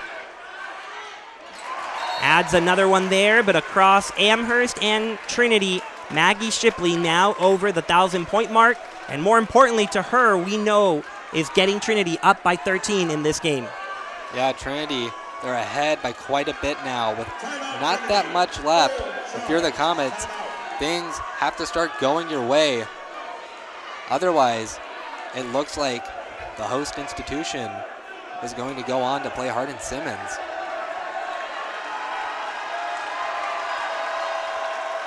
Trinity students going crazy with the camera right in front of them. Thank you to Adam, our great cameraman, who is making this happen. Trinity 71, UTD 58 with 3:21 to go. Both coaches in their huddles right now. Joe Shotland getting ready to break it. And one of the most unique characteristics of the relationship between Shotland and Hill was that they would compete in just about everything. They would be on a random Wednesday at 2 o'clock during the afternoon. You would find them playing racquetball, disc golf, in the weight room competing in some form or fashion, and both of them separately explaining that nobody really got what that was all about. Everybody was saying, gosh, that's so silly. They're not taking their job seriously. But there was a point to every one of those competitions, and it was just that, competition. Cam Hill instilling into Joe Shotland what it means to compete. And Joe Shotland thanks him tremendously for it. And now the ultimate competitors competing against one another, but this time their team's on the court. Fullenwider pulls from deep. Left of the rim, no good. Milton gets the rebound. Shipley now the length of the court before tapping the brakes. Met by Williams, so she hands it off to Robbins.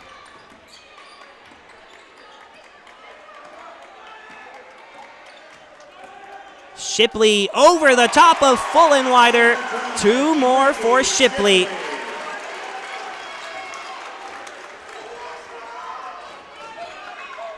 Cam Hill says she is such a problem for opponents because she's a 6-foot point guard.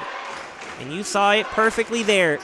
Not afraid to work with the ball and get her own points when necessary. Clark pulls up and drains 2 more. So Tristan Clark, the sophomore, continuing her great finish to the year into 13 now on the point column. And that is the deficit as well for UT Dallas. Comets utilizing a timeout. Try to really gather themselves here with 2:12 to go. Going to need a massive run to pull off the comeback. They definitely are. But they are capable of pulling it off. If anyone's going to do it, it will be them. But they are in a creek without a paddle. They are going to need everybody to be working their hardest. They're going to need everything to go their way. And the Tigers, right now they're in the bonus, so any UT Dallas mistake on the personal foul front will send the Tigers to the charity stripe. So they need to make sure that they don't do that at all costs. Maggie Robbins, the catalyst into Putnam. Right back to number 11, and they're safely across. Milton out to Shipley. And the Tigers now can be patient with it, unless UTD decides to foul. Still have it with the shot clock halfway gone. Putnam the ball handler, but the errant pass intended for Milton. She wanted a tip. The referee saying Comet basketball. And Coach Hill wants them to take a look at it, or at least talk it over, so they will.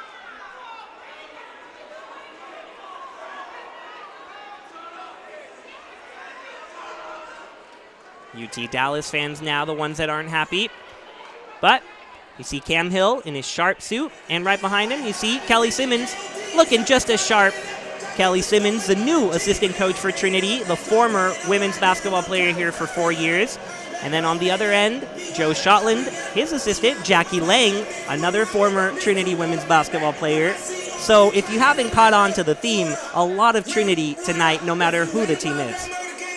Yeah, it takes Together Tigers to a whole new level when even players and coaches on the other team have connections to Trinity. Shotland receiving the explanation.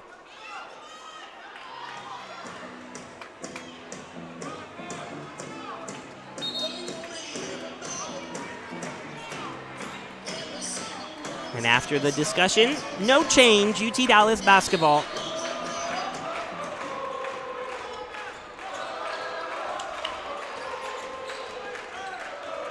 Ball tipped in the air, then taken away by Putnam, who is pushed from behind. And she gives a double high five to Maggie Shipley. This crowd beginning to feel it. 1:43 to go, and the Tigers up 13.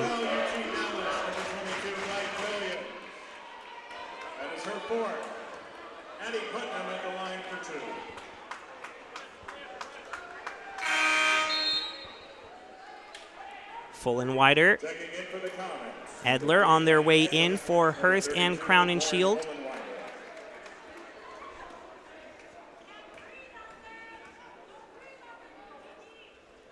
First free throw good for Putnam, who with that free throw reaches double digits, joining Maggie Shipley, Claire Hale, and Maggie Robbins. Adds another just for good measure, and the lead is 15.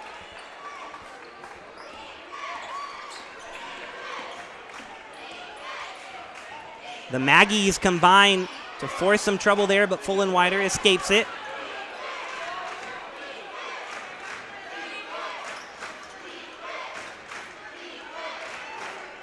The three from Full and Wider, too strong. Offensive board to UT Dallas.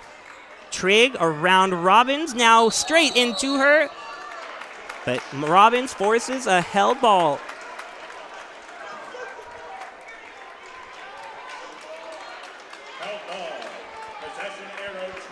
You see initially getting past Putnam and Robbins, but then Robbins sticking it just in time to get the ball as the possession arrow points to the maroon and white.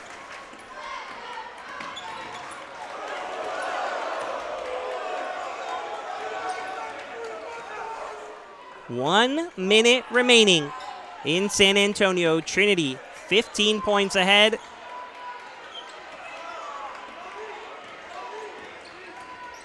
Bounce pass to Robbins, the three.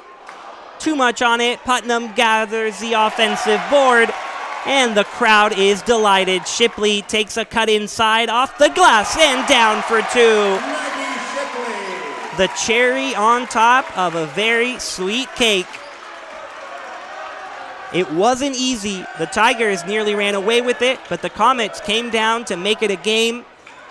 But at the end of the evening, it is looking like the Tigers are going to keep playing. A timeout with 26 seconds left, but right now it is all just a formality, Reed. Yep, Brian. And right now, a lot of ovation for these Trinity Tigers. They have a date with the Cowgirls tomorrow. Chance of start. The buses coming from the Trinity students. We know that there are at least 300 Trinity students because they were giving out exactly 300 white shirts, and those ran out very quickly, we heard. So whether it's the football team, the swimming and diving team, the volleyball team, really all together, or just students here and there coming to support the Tigers, a massive crowd to send them into the next round. Not quite over yet, but they're just putting the finishing touches, and we'll have to keep waiting just a moment as another conversation, and Cam Hill is having himself a grand old time. He told us, Reed, he lacks a thing he calls competitive empathy. At the end of the day, Joe Shotland on the other side, doesn't matter to him. He wanted to win, and it looks like they will. Yeah, and as a coach, that's something you need. No empathy for the other side, no matter who they might be. And right now, they are taking what has so far been a Cinderella run for UT Dallas. And the clock looks like it's about to strike midnight for the Cinderella run. He did say, though, no matter how much he wants to win, just how much respect he has for his former assistant, his former player, Joe Shotland, Jackie Lang, doing a tremendous job up in Richardson. But like you said, the clock striking midnight for the Comets. Shipley, the one with the ball, and that is all she wrote. Although a big hit to Ashlyn Milton there. Kind of unnecessary at this point. Trigg running straight into the screen. So we'll have a couple more free throws before officially wrapping this up. Yep, and UTD, they get here in the first year of Coach Shotland's tenure. They're going to be back here, and I think they're going to be back here many more times. But very fitting for Milton, who said, I played Joe Shotland in a game of horse, and Joe said, if I win, you have to commit here. Well, Ashlyn Milton won. She said, I'll tell you my decision in a month. She ended up in maroon and white, thanks in large part to Joe Shotland, and now Milton sends him home. The Trinity Tigers are moving on to the round of 32.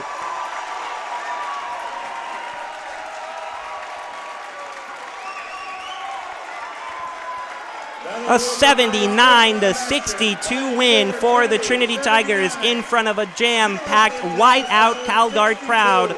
The home winning streak continues, and for Coach Cam Hill, gets a victory over his former assistant, Joe Shotland. And you see the hugs after the game. Nothing but smiles on both sides.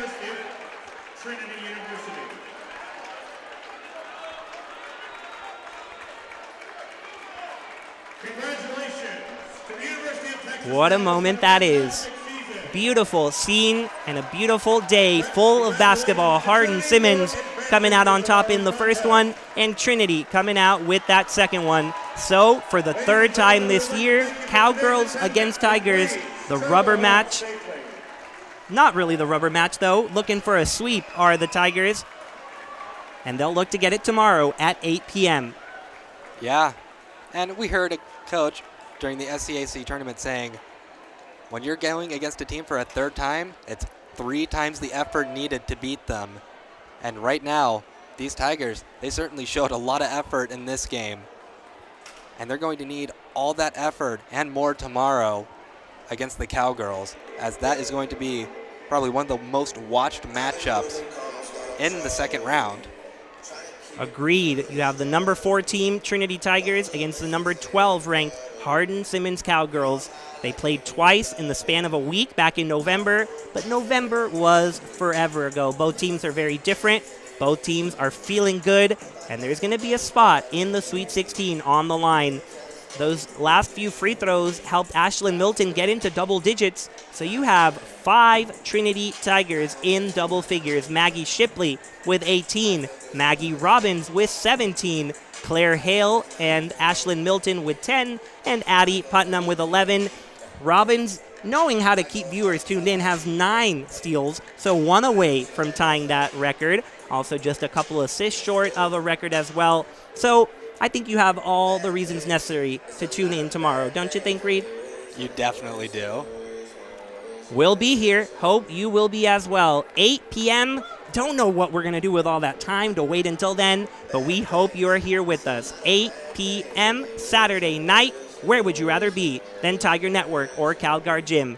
Trinity against Hardin-Simmons tomorrow night. For Reed Rosales, I am Brian Yanselson. Have a fantastic Friday night.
I'm San Antonio Mayor Ron Nirenberg.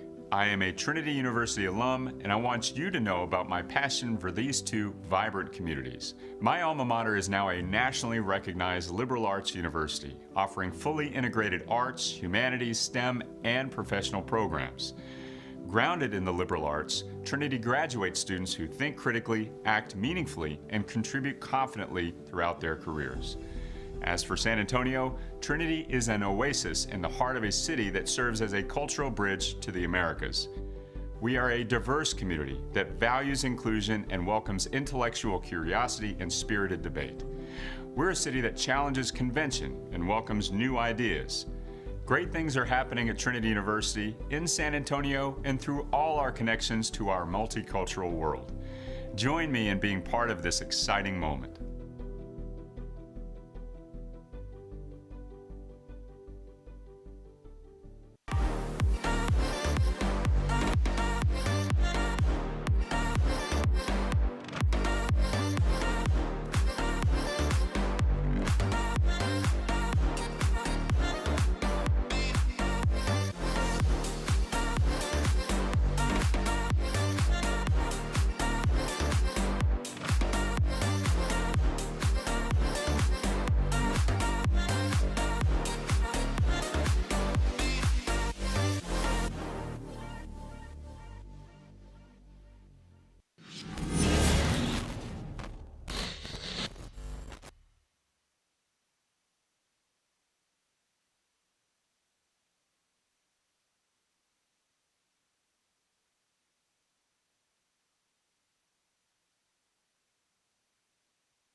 What's TP mean? Huh? What's TP mean? Total points. Total points. All the fixed. I thought it meant tip passes. And then I was like, Oh, it'd be way more than however many it says. This team tips way more than any team number. Deflection. You want to make bank, bro? You want to get ass? It's the Catalina wine mixer, brother.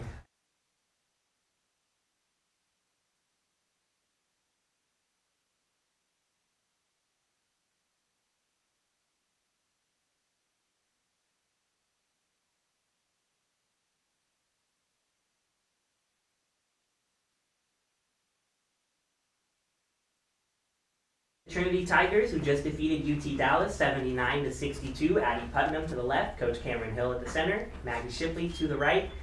Coach, first of all, just how does it feel to get this round one win over UT Dallas? Yeah, this one was heavier than normal. I think I speak for everybody. There was a huge elephant in the gym all week long, knowing that we had to play two people that mean the world to our program. Joe and Jackie have done such a remarkable job with that program. You can see in the players' faces and in their effort that there's been a culture shift, and I think that's just wonderful for UT Dallas moving forward. So to compete with them and to look down the sideline and see two other Trinity alumni coaching in the same game in the NCAA tournament in his first year there, there's just not enough words to congratulate them on the job they've done. For us, this is an exciting opportunity, and we're very fortunate to be moving on. Maggie Shipley, not sure if you're aware, but you have now crossed 1,000 points in your career. You did that tonight. What does that mean to you? I guess it's a pretty cool thing to have done, but at the same time, it's because I'm on these teams that get me the ball, and I'm on a really freaking good team, so it makes it pretty easy to score 1,000 points. And I know a big part of why you came from Amherst to Trinity was some calls with Joe Shotland. So what did it feel like to beat him? I mean, it was weird playing against him. I'm not going to lie. I didn't like him calling out some of my weaknesses on the court. Didn't feel too hot about that, but it felt good to compete with him. And like Cam was saying, it's pretty cool to see what he's done with that program. And at the end of the day, I think we're all just really proud of him. Addie Putnam, last year you were on the sidelines watching your team in the NCAA tournament. Now you're helping them move on. What does that say about your resiliency? I'm just happy to be on the court and in a uniform and not just in a shooting shirt the whole time, and be able to help the team out and hopefully make the same run and go even further this year, because I think this team can win it all. Coach, 5 Tigers in double-digit scoring. Ashlyn got there at the end with those free throws. But what does that say about the balance that your team has? Yeah, we definitely have some weapons in the shed, but I think that's the second thing that teams need to prepare for. I think the first is our defensive intensity. And, shout out to the officials for letting the game, be what it needed to be and not micromanaging things. I thought they did a phenomenal job tonight as well. But basketball is a team sport, and it's meant to be played with your teammates, passing, cutting, screening. And we've worked on that all season long, and we'll continue to work on that as long as we get to play. And I think it's a beautiful thing to watch. So I'm awfully happy with the result tonight. What changed when UT Dallas cut it a little close there towards the end? Nothing. We've been through this. It was just go make a play. Good for them for fighting. Good for them for continuing to compete and making smart adjustments. That's the only thing that these games can do to get us ready for the next one, is if coaches do the things they need to do to try to win. So for us, it was no big deal. We just needed to calm down and make a play, which we did several times. And, I-17 is a decent margin of victory for the first round of the NCAA tournament. So. And there is that next round coming up tomorrow. I know you were focused on this one, but you were seeing Hardy Simmons a little bit. What are you expecting from the Cowgirls? A great game, great team, great coaching, competitive players. One of my favorite teams. I think I speak for all of us. One of our favorite teams to compete with. They're outstanding, so we're looking forward to it. Congratulations, Coach. Thank you so much. Addie Putnam, Cameron Hill, Maggie Shipley. Thanks, Brian. Thanks, Brian. Do we leave these?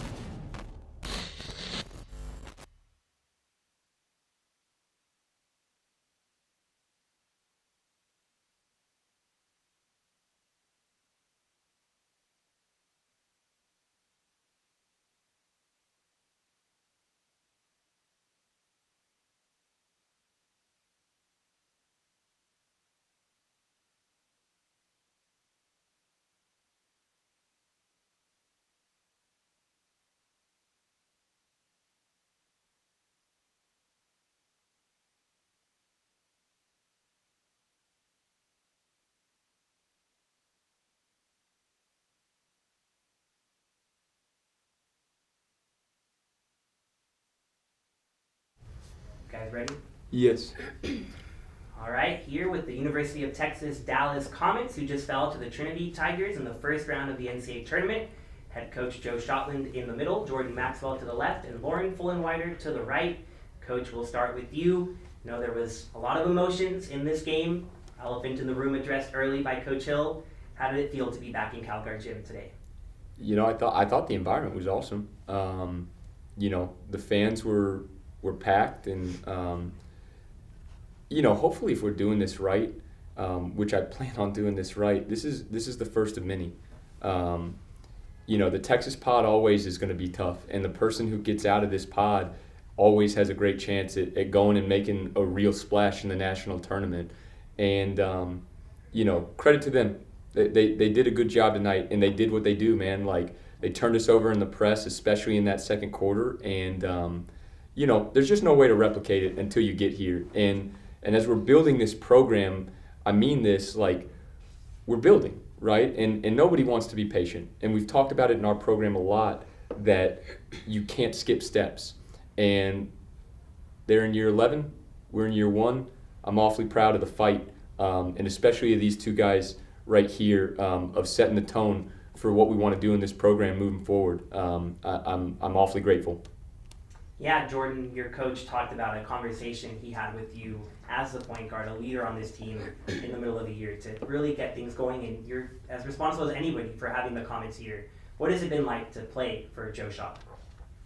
I mean, it's been the best experience to kind of finish my experience off, I think. I mean, he trusted me. I think that was just the biggest thing between our relationship with him coming in. I know that that's just the number one thing that had to happen, and it just worked, and it worked so good that we were able to make so much success with his first year, and I'm glad that we just got his legacy started. So, I mean, it was just a lot of fun. I guess I take pride being the first point guard that he coached at UT Dallas, so that's a good thing to kind of hold on my head, so I'm excited. Lauren Fullenwider, your story was a little different. You chose to come to UT Dallas as Joe Shotland took over. So what attracted you to Richardson to play for the Comets and Coach Shotland? When I heard Joe got the job, it was a pretty good sign for me to go play. Called him up like 2 days maybe before it was announced, and I was like, can I come? He was like, yeah, let's do it. And yeah, that conversation was one of my favorite things to get. And it couldn't have been better, man. I mean, the whole team trusts each other. We trust him. And yeah. Jordan, that magical run through the ASE tournament might have ended in a lost year, but overall, what do you feel your legacy will be at UT Dallas? I mean, I just hope that moving forward, like, anything's really possible. I think as long as you stay the course, you have a good head on your shoulders, you just go out there and play hard every time. I think one thing my dad always told me is if nothing's going to ever go your way, like, you can always play good defense. So I think that's something I hold my head on, is that I was able to just at least be a solid defender throughout my 4 years. And I think it started... Big like, shot really, maker, too, by the way. Big shot maker. Clutch, baby. But, like, that stuff just kind of happens after you just lock in and play good defense. Like, moving forward, I just hope that everyone just continues to play aggressive at UT Dallas, and that we're just continuing to be some dogs, whether we're the underdogs or the real dog. You know, like, just play with some grit, and yeah. Lauren, you have unique insight having played for 3 programs, so give us a behind-the-scenes look at having Coach Shotland as head coach. What was that really like for you? Well, playing against him was always pretty tough. But it was nice having him on my side this time. Yeah, we talk about trust a lot, and I know that we've said trust a bunch, but he just believes in you. No matter what happens, he's there to believe in you. So it's been the best thing. So Coach Shotland, you said just year 1, year 2 on the horizon. What's your message to Comet fans? We're building, and man, what a great time to be excited. You know, we have so many pieces coming back that I'm just excited what they can do. Like, I think that there were some people on our roster that didn't get an opportunity in the past, And man, they took their opportunity and ran with it. And I'm just so grateful to be at UTD and have the support that we have. And it's an awesome team and an awesome roster of young women. And if this is the first step, we're heading in the right direction, man. It's a pretty good first step. And First step. I'm excited to keep taking steps. That's all you can do. Take the next step. Thank you, Coach. Thank you, Jordan Maxwell, Lauren Fullenwider. Congrats to UT Dallas on a great year. Whoosh. Thank you. Whoosh, whoosh.